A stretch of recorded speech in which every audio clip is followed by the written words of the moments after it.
이 시간 하나님께서 우리에게 주시는 말씀은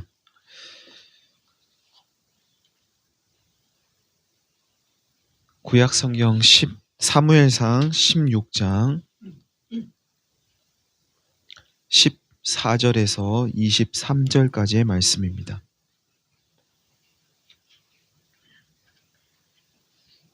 구약성경 사무엘상 16장 14절에서 23절까지의 말씀입니다.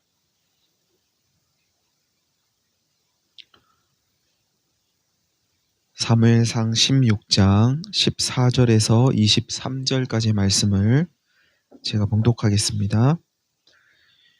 여호와의 영이 사울에게서 떠나고 여호와께서 부리시는 악령이 그를 번뇌하게 한지라. 사울의 신하들이 그에게 이르되, 보소서, 하나님께서 부리시는 악령이 왕을 번뇌하게 하온즉 원하건대 우리 주께서는 당신 앞에서 모시는 신하들에게 명령하여 수금을 잘 타는 사람을 구하게 하소서. 하나님께서 부리시는 악령이 왕에게 이를 때에 그가 손으로 타면 왕이 나으시리이다 하는지라. 사울이 신하에게 이르되, 나를 위하여 잘 타는 사람을 구하여 내게로 데려오라 하니, 소년 중 한 사람이 대답하여 이르되, 내가 베들레헴 사람 이새의 아들을 본즉 수금을 탈 줄 알고 용기와 무용과 구변이 있는 준수한 자라. 여호와께서 그와 함께 계시더이다 하더라.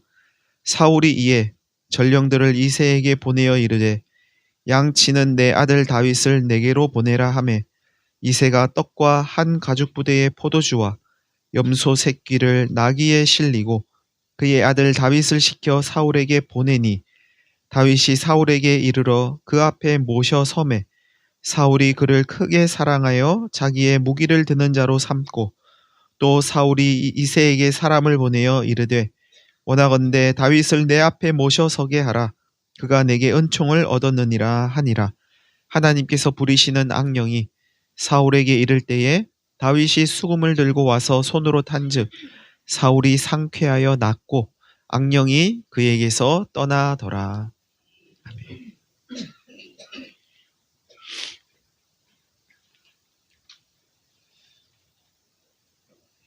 여호와의 영이 사울에게서 떠나고 여호와께서 부리시는 악령이 그를 번뇌하게 했다 하면서 오늘 본문이 시작합니다. 여호와의 영이 사울에게서 떠났다는 건 하나님께서 사울을 떠나셨다, 하나님이 사울을 버리셨다, 그런 뜻은 아닙니다. 여인이 어찌 젖먹는 자식을 잊겠으며 자기 태에서 난 아들을 긍휼히 여기지 않겠냐. 그들은 혹시 잊을지라도, 엄미는 자기 자녀를 혹 잊을지라도 나는 너를 잊지 아니할 거야. 내가 너를 내 손바닥에 새겼어. 내가 너희를 고아와 같이 버려두지 않을 거야 하신 분이 우리가 믿는 하나님이시라면, 여호와의 영이 사울에게서 떠났다는 건 하나님이 사울을 떠나신 게 아니고 사울이 하나님을 떠난 거라고 봐야 합니다. 사울이 하나님 떠난 겁니다. 하나님 우리를 떠나지 않으세요. 우리가 하나님을 떠나고 나니 마치 하나님께서 우리를 떠나신 것처럼 여겨지는 것뿐입니다. 하나님이 나를 떠난 것 같아 하는 마음이 들면, 내가 지금 하나님을 떠나 있구나, 그렇게 생각하면 아마 맞을 것 같아요. 한편 오늘 본문은 악령을 이야기하는데요. 하나님이 부리시는 악령이라는 표현은 이 악령을 마치 천사처럼 하나님이 부리시는 그런 심부름꾼으로 여길 수 있는 그런 표현인데요. 하나님이 악령을 부리신다는 건 악령의 활동이 하나님의 허락하에서 이루어진다는 뜻으로 읽어야 합니다. 구약성경 욥기 1장을 보면 하나님과 사탄의 대화가 등장합니다. 하나님께서 사탄에게 욥을 자랑하듯 이렇게 말씀하시죠. 네가 내 종 욥을 주의하여 봤냐? 그와 같이 온전하고 정직하며 하나님을 경외하고 악에서 떠난 자가 없다. 네, 극찬을 하시는 거예요. 그러자 사탄이 이렇게 대답해요. 욥이 어찌 까닭 없이 하나님을 경외하겠습니까? 하나님께서 주께서 그와 그의 집과 그의 모든 소유물을 울타리로 두르셔서 보호하고 계시니까 그런 것 아닙니까? 주께서 그의 손으로 하는 바를 복되게 하셔서 그의 소유물이 땅에 넘치게 하시니까 그래서 그런 거 아닙니까? 이제 주의 손을 펴서 그의 모든 소유물을 한번 쳐보십시오. 그러면 틀림없이 욥이 주를 향해서 욕을 할 겁니다. 하나님이 궁금하셨는지 정말 그런지 사탄에게 그래 그럼 네 하고 싶은 대로 한번 해봐라. 욥의 소유물을 다 너에게 맡길 테니까 한번 해봐. 다만 네 손을 욥의 몸에는 대지 마. 나중에는 욥의 몸을 쳐도 되는데 생명은 해야지 마. 이렇게 하시죠. 이처럼 욥기는 사탄의 활동이 하나님의 허락 또는 하나님의 용인하에서 일어나고 있다는 것을 보여줍니다. 오늘 본문 역시 그런 맥락에서 이해해야 합니다. 하나님께서 악령에게 사울을 번뇌하게 한번 해봐 이렇게 명령하셨다기보다는 사울이 하나님을 떠나고 나니까 악령이 하나님의 허락하에서 활동을 하기 시작하는 거죠. 그 활동이 곧 사울을 번뇌하게 하는 것이었다는 이야기입니다. 사울을 괴롭히는 방법은 여러 가지가 있을 수 있지 않겠어요? 그런데 그중 한 가지 번뇌하게 한 거예요. 번뇌라는 건 몸과 마음을 상하게 하는 분노와 욕심 이런 뜻인데요. 아무튼 사울을 괴롭힌 겁니다. 하나님께서 자신을 이스라엘 왕의 자리에서 버리셨다는 사실에 사울은 자신을 돌아보면서 내가 뭘 잘못했기에 하나님이 그렇게까지 하셨을까? 내가 이걸 잘못했구나. 내가 하나님 말씀 순종하지 않아서 그렇구나 하면서 자신을 돌아보기보다 분한 마음이 크지 않았나 싶습니다. 내가 뭘 그리 잘못했다고? 그 아담의 아들 가인도 그랬어요. 가인과 동생 아벨이 하나님께 제물을 드리며 하나님을 예배했는데 하나님이 자기의 제물을 받지 않으시니까 가인이 막 화가 났죠.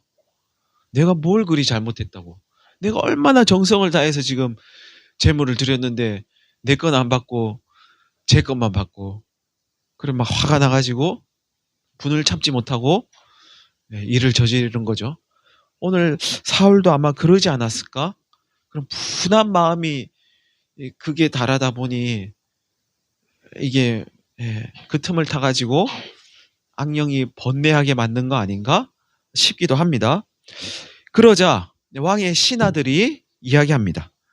하나님께서 부리시는 악령이, 오늘 본문은 계속 이 표현을 씁니다. 하나님이 부리시는 악령이 왕을 번뇌하게 하니까 원하건대 신하들에게 명령하셔서, 우리에게 명령하셔서 수금을 잘 타는 사람을 구하게 하십시오. 하나님께서 부리시는 악령이 왕에게 이를 때, 그러니까 이 악령도 항상 머무르는 게 아니고 왔다 갔다 하나 봐요. 갔다가 왔다가 이럴 때 이 수금을 타면 왕이 나으실 겁니다. 왕이 번뇌하는데 이걸 좀 어떻게 하면 해결할 수 있을까? 신하들이 고민하다가 제시한 방법이 수금이래요. 수금. 여러 가지가 있을 수 있잖아요. 근데 왜 하필 수금이었을까? 오늘날로 치면 이제 음악 치료를 하는 건데 음악 치료도 여러 가지 또 쓸 악기가 있지 않겠어요? 왜 하필 수금이었을까? 오늘날로 하면 이 수금 하프 같은 거예요. 하프. 그래서 왜 이렇게 다윗이 하프를 연주하는 이런 그림 같은 거 보신 적 있는지 모르겠는데요. 왜 하필 수금이었을까? 다윗이 수금을 탈 줄 아니까. 다윗이 다른 건 연주할 줄 몰라서. 그렇죠? 또 번뇌를 치료하는 방법이 음악 말고도 여러 가지가 있을 수 있잖아요. 요즘 같은 뭐 아로마 테라피 뭐 그런 거 할 수도 있고, 그죠? 그런 어떤 향으로 예, 이렇게 뇌의 혈액 순환을 촉진시켜 가지고 치료를 할 수도 있고, 그림 한번 그려보세요. 뭐 이러면서 또 할 수도 있을 것 같고, 뭐 여러 가지 치료 방법이 있으려면 있을 것 같은데 왜 하필 음악이었을까? 왜 하필 수금이었을까? 뭐 이것저것 다 해봤는데 마지막에 선택한 게 수금이었나?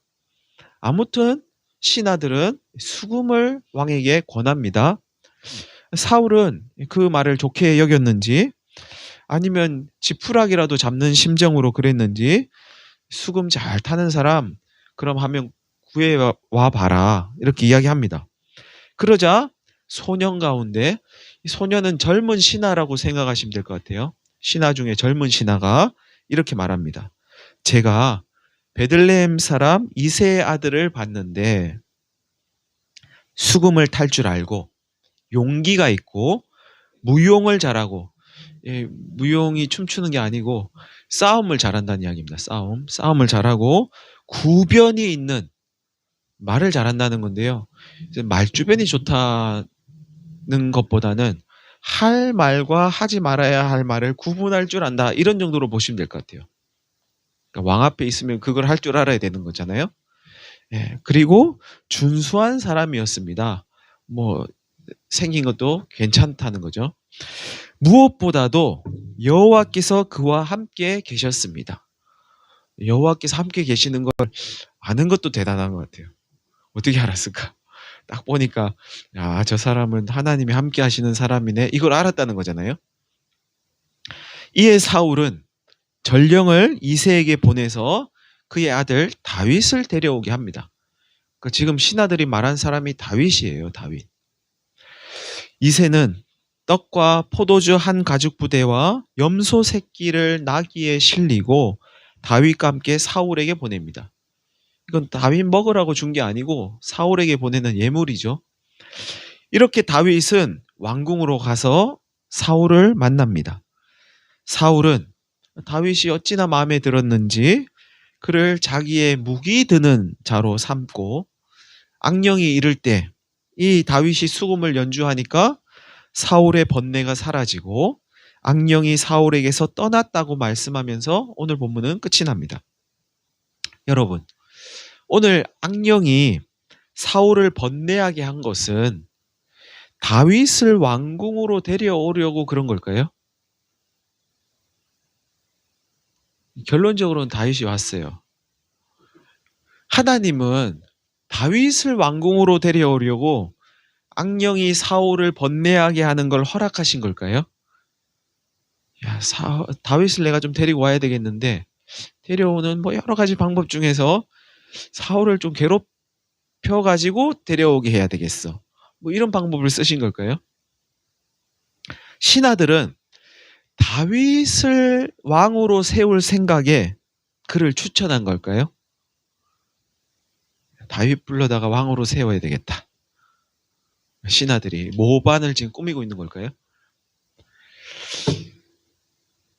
악령이 사울을 번뇌하게 한 건 다윗과는 상관없는 일이라고 봐야 합니다.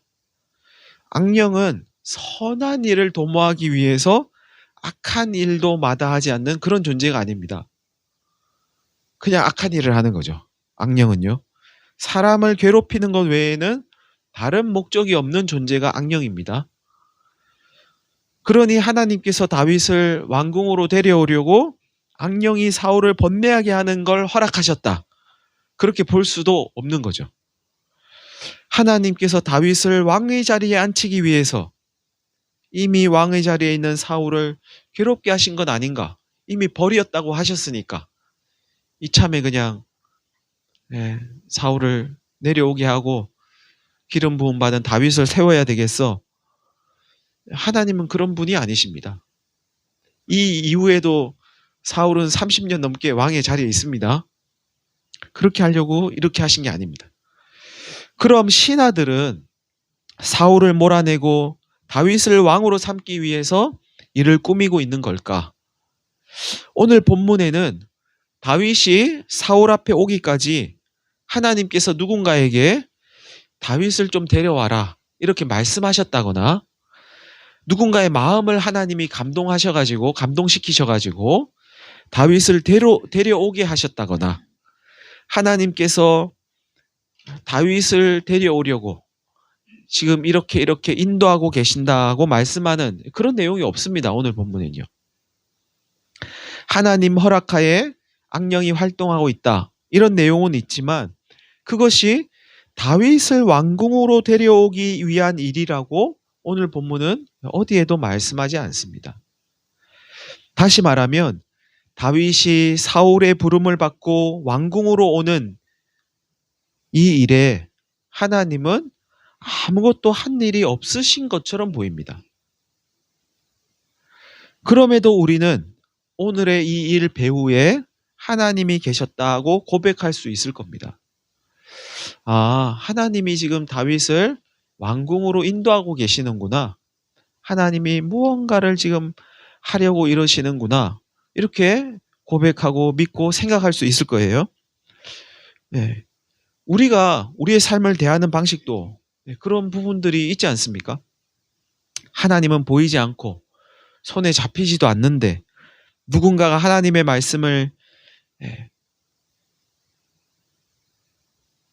들어서 하나님이 주신 감동으로 우리를 그렇게 이끌어가고 있는 것도 아닌데 우리는 무슨 일이 있으면 하나님이 하셨다고 하나님이 저에게 은혜를 베푸신 거라고 그렇게 고백을 하곤 합니다. 여러분도 그러지 않으세요? 하나님은 본 적도 없고 하나님이 나한테 그런 일을 하셨다고 이야기하신 적도 없고 누군가를 통해서 말씀하신 적도 없는데 우리는 우리에게 벌어지는 어떤 일을 보면서 하나님의 은혜야. 하나님이 내게 베푸신 은혜야. 그런 고백을 한다는 거죠. 이것이 하나님께서 일하시는 또 하나의 방법입니다.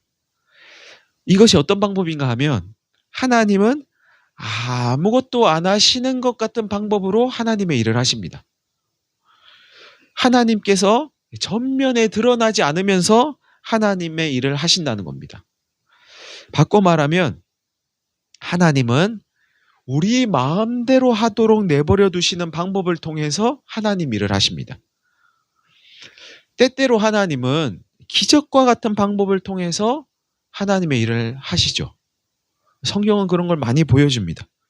바다를 가르시고 하늘에서 만나를 내리시고 반석에서 물을 내시고 메뚜기 떼가 날아다니게 하시고 개구리 떼가 올라오게 하시고 흑암이 있게 하시고 중풍병자를 일으키시고 앞 못 보는 사람을 보게 하시고 불치병에 걸린 사람도 살리시고 심지어 죽은 사람도 일으키시는 분이 하나님이신 것을 하나님은 그렇게 일하시는 분인 것을 성경은 알려줍니다.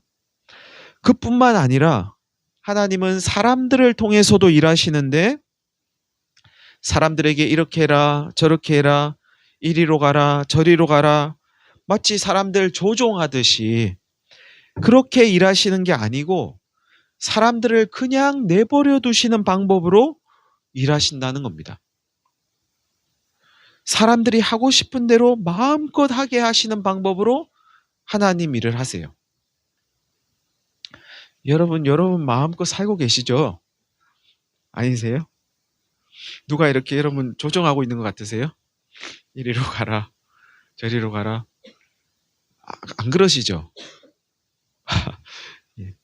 오늘 사울이나 그의 신하들이나 이새나 다윗은 다 저들이 하고 싶은 대로 지금 하고 있는 겁니다. 주어진 삶의 자리에서 자신들이 할 수 있는 일을 하고 있는 겁니다. 신하들은 다윗을 왕으로 세우려고 왕궁으로 데려올 수작을 부리고 있는 게 아닙니다. 악령에 시달리는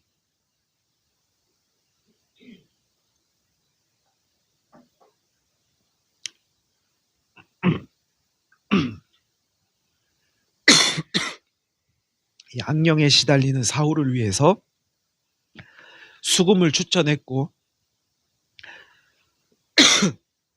자신들이 알고 있는 수금 연주자 뭐 많이 있었겠죠. 그 연주자를 예, 예.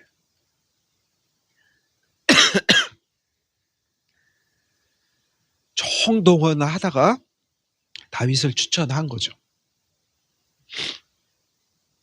사울은 자신의 번뇌를 치유하기 위해서 최선을 다하는 이 신하들의 추천을 받아들인 겁니다.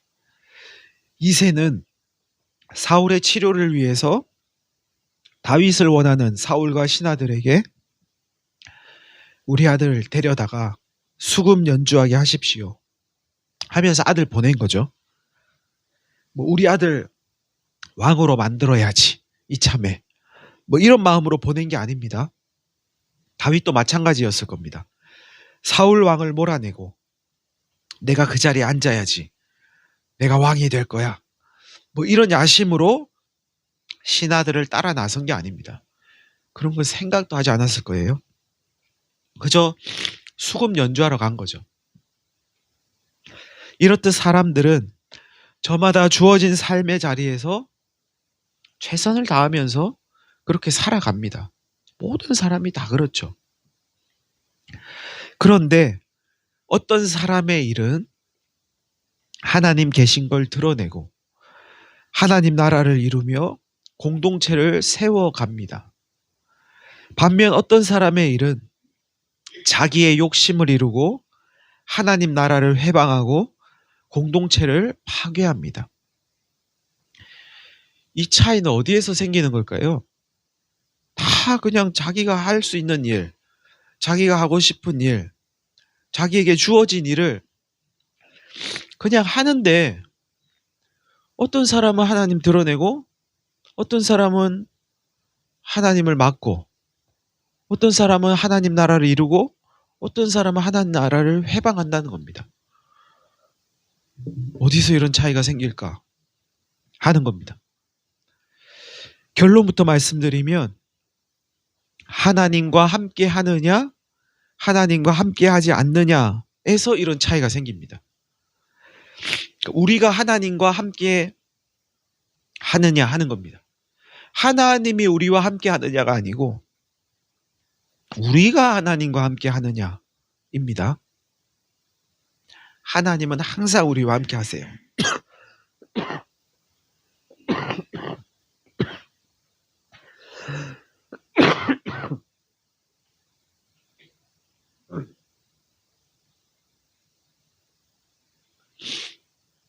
죄송한데 얘를 좀 꺼주실 수 있나요?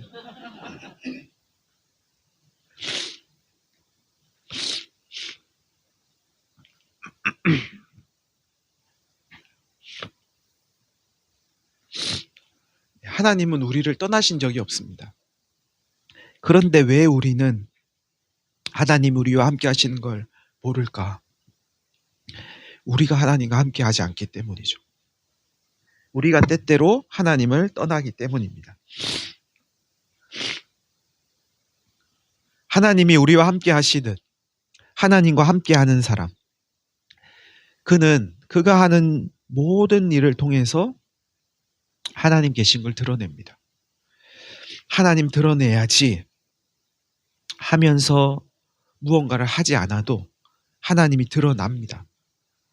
나 하나님 한번 드러내 볼 거야 이렇게 하지 않아도 하나님이 드러난다는 거예요. 하나님 나라를 이루어야지, 내가 하나님 나라 세워야지 하면서 일하지 않아도 하나님과 함께하는 사람은 하나님 나라를 드러냅니다.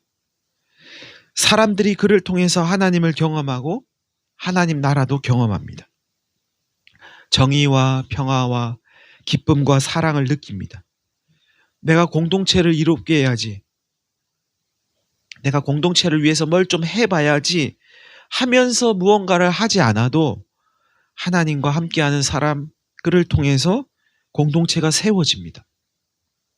공동체 안에서 사람들이 위로를 받고 소망을 얻고 살아갈 힘을 얻습니다. 한 사람이 하나님과 함께하면 그 사람 주위에서 이런 일이 일어납니다. 그러니까 뭘 하려고 애쓰지 않아도 됩니다. 공동체를 위해서, 하나님 나라를 위해서 뭔가 내가 좀 해봐야지 그러지 않아도 됩니다. 우리가 할 일은 하나님과 함께 해야지 요것만 하면 됩니다. 하나님과 함께하는 사람들이 1명, 2명, 3명 늘어가는 공동체에서는 이러한 일들이 일어납니다. 위로를 받고 소망을 얻고. 반면 하나님과 함께하지 않는 사람은 일을 하면 할수록 자신의 욕심을 이룹니다. 내 욕심 채워야지 하면서 뭔가를 하는 것도 아닌데, 하나님과 함께하지 않는 사람은 움직이면 움직일수록 자신의 욕심만 채웁니다. 하나님 나라를 회방해야지 하는 것도 아닌데 하나님 나라가 회방을 받습니다. 공동체를 내가 해쳐야지, 공동체를 어렵게 만들어야지, 공동체를 파괴해야지 하는 것도 아닌데 하나님과 함께하지 않는 사람의 걸음 속에는 공동체가 어려움에 빠지는 일들이 생깁니다. 사람들이 시험 들고 낙심하고 소망을 잃습니다. 1명, 2명 하나님과 함께하지 않는 사람들이 늘어갈 때 공동체가 어려움에 빠집니다. 여러분, 하나님께서는 내 한 몸 바쳐서 하나님 나라를 위해 일하겠습니다 하는 사람들을 통해서만 하나님의 일을 하시지 않습니다. 그런 사람들은 사실 많지도 않아요. 그런 사람들을 통해서만 하나님 나라가 이루어지는 게 아닙니다. 매일매일 순간순간 하나님과 동행하는 가운데 주어진 일에 최선을 다하는 사람, 하나님이 나와 함께 하시는 걸 믿음으로 받아들이면서 나도 하나님과 함께 해야지, 나와 함께 하시는 하나님, 그 하나님과 눈을 맞추면서 손을 잡고 발을 맞춰 함께 걸어가야지 하면서 하나님께 마음을 드리며 그저 주어진 일을 묵묵히 하는 사람, 그런 사람을 통해서 하나님은 하나님 나라를 이루어 가십니다. 다시 말하면 하나님과 동행하는 사람들은 자기가 하는 일이 하나님 나라를 이루는 것인 줄도 모르고 그냥 나에게 이게 와서 하는데 그것이 하나님 나라를 이루게 된다는 이야기입니다. 다 하고도 모를 수 있어요. 내가 뭘 했는지. 이게 하나님 나라를 이루는 것이었구나 모를 수도 있어요. 그런데 그렇게 되는 거죠. 이것이 하나님과 동행하는 사람들이 살아가는 삶의 방식입니다. 이것이 하나님 나라가 이루어지는 대부분의 방법입니다. 대부분 이렇게 이루어집니다. 기적과 같은 일은 사실 별로 일어나지 않아요. 이런 게 기적인 거죠. 성경에 등장하는 믿음의 사람들이 믿음의 사람으로 인정받는 데에는 이 한 가지가 있었습니다. 그들은 모두 하나님과 동행하는 사람들이었습니다. 하나님과 동행하다 보니 이런 일도 하고 저런 일도 하면서 하나님 나라를 이루어 갔던 겁니다. 사랑하는 성도 여러분, 우리와 항상 함께 하시는 하나님과 항상 함께 하기 위해서 힘쓰시기를 바랍니다. 어디를 가든지 무엇을 하든지 누구를 만나든지 하나님께 마음을 고정하기 위해서 애쓰시기를 바랍니다. 그러면 어느덧 여러분을 통해 하나님 계신 것이 드러나고 정의와 평화와 기쁨이 가득한 그 하나님 나라가 우리 주변에 이루어지고 여러분이 속한 공동체에서 사람들이 위로를 받고 소망을 얻고 살아갈 힘을 얻는 그런 놀라운 일들이 일어날 것입니다.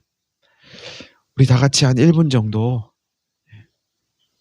통성으로 기도하겠습니다.